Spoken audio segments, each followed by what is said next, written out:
ও বাবা, বলছি মা কেমন আছে গো? আমার মার কথা খুব মনে পড়ছে। আমি যেতে পারি? আমার খুব যেতে ইচ্ছে করছে। সম্ভব নয়, একদম সম্ভব নয়। কঠোর ডিসিপ্লিনের মধ্যে রয়েছেন, একটুও সময় দেবে না। আমি একটু খাবার দাবার দিতে গিয়েছিলাম, ব্যাস তারপরে সে সময় দিয়ে। তা কাকিমা কি বললো সেটা একটু বলো না কাকু। কিরে বুড়ো, সব ঠিকঠাক আছে তো? কোনো নতুন ঘটনা ঘটায়নি তো? তোর কাছে কোনো কমপ্লেন জমা পড়েনি তো? হ্যাঁ বাবা, তোমার কাছে কোনো কমপ্লেন জমা পড়েনি তো? না না, একদম সেসবের কোনো বিষয়ই নেই। ভীষণ ডিসিপ্লিনড, লক্ষ্মীমন্ত মহিলা রয়েছে।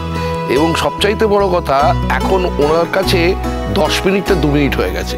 মানে 2 মিনিট বাদেই তিনি বলতে আরম্ভ করেছেন, তুমি যাও তুমি যাও, আমার পরে ক্লাস আছে। মা এতটা সিরিয়াস হয়ে গেছে? সত্যি মা, যদি স্টুডেন্ট লাইফ এতটা সিরিয়াস হতো না তাহলে কি হতো? তোমরা এত আদর যত্নে মানুষ হতে।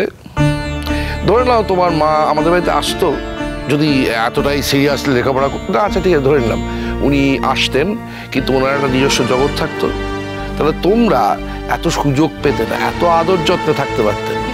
তুমি যে ডাক্তার হয়েছো না, তুমি ডাক্তার নাও হতে পারতে বা হতেও পারতে, কিন্তু এত আদরে ডাক্তার হতে পারতে না।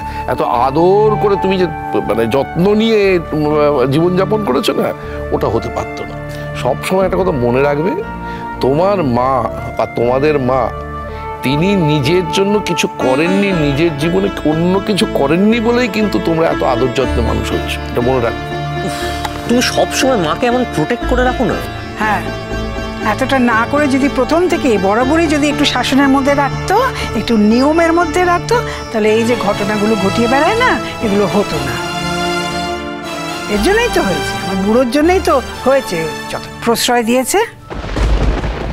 এই ঠাম্মি, ঠাম্মি, তুমি তো কাকিমাকে চোখে হারাতে, হ্যাঁ?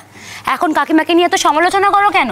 এই কোকো, কোকো, তোর কাকিমাকে, আমার বৌমাকে আমি যদি কিছু বলি, তোর এত গায়ে লাগে কেন রে? আমি আগেও বলতাম, এখনো বলি।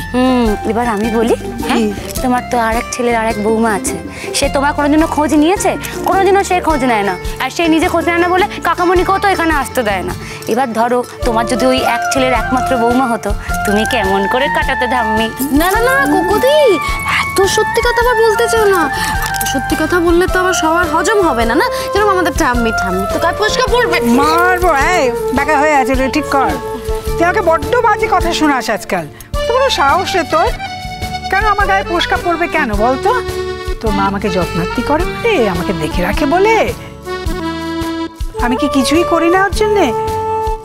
আমি খুব করি। ওই যে মা নেই, আমি কখনো বুঝতে দিয়েছি ওকে? তাহলে এত সমালোচনা কেন করো ঠাম্মি? চুপ কর না, তুমি শোনো, সব মানুষ তো আর একরকম হয় না বলো। আর কাকিমা তো ওরকমই, কাকিমাকে তো ওটাতেই মানায় বলো।